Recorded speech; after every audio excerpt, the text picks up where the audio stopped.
Domain name system का structure क्या होता है, यानी डोमेन नेम सिस्टम काम कैसे करता है, ये इंपॉर्टेंट है। एक सिंपल सा मैंने यहां पर www.example.com लिखा है, जो कि आप अपने वेब ब्राउजर पर डालते हैं। जैसे फॉर एग्जांपल आप डालेंगे www.google.com, तो इसमें ये जो .com हुआ यहां से यहां तक, ये जो है इसको कहते हैं हम टॉप लेवल डोमेन। तो इसको मैं अगर इस तरीके से समझाऊं कि डोमेन नेम है वो आपका जो वेब ब्राउजर के URL आप जो डालते हैं www.github.com, yahoo.com, जो डोमेन नेम है वो आपका URL ही होता है ना, यूनिवर्सल रिसोर्स लोकेटर, ये आपका URL ही है एक तरीके का।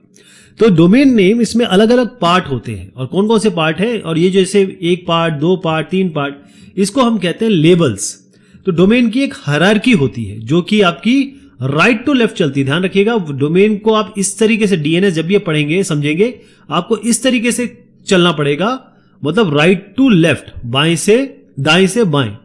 तो टॉप लेवल डोमेन क्या हुआ इसमें, देखिए जो डॉट है, डॉट के बाद जो आखिरी होगा, मतलब पूरा पढ़ लीजिए, आखिरी में जो भी होगा वो आपका टॉप लेवल डोमेन होगा। जैसे वो .com हो सकता है, .org हो सकता है, .edu हो सकता है। तो जब आप यहां पर आएंगे तो ये .com आपको दिख रहा है, .edu दिख रहा है, ये आपके टॉप लेवल डोमेन्स हो गए। हर एक लेबल जब जैसे आप लेफ्ट, मैंने कहा ना राइट से लेफ्ट चलना है, तो .com के लेफ्ट में क्या है, एग्जाम्पल, तो ये एग्जाम्पल इसका डोमेन हो गया। फिर example.com के लेफ्ट में क्या है, www, तो ये इसका सब डोमेन हो गया। यानी कि अगर आपने example.com यहां देखा है, तो जो ये www.example.com है, इसमें .com का जो सब डोमेन है वो है आपका एग्जाम्पल, और example.com का सब डोमेन है www। इस तरीके से DNS का पूरा स्ट्रक्चर बनता है, और इस तरीके से हम कोई भी वेबसाइट को उसके IP में परिवर्तित करते हैं या उसका IP जानते हैं।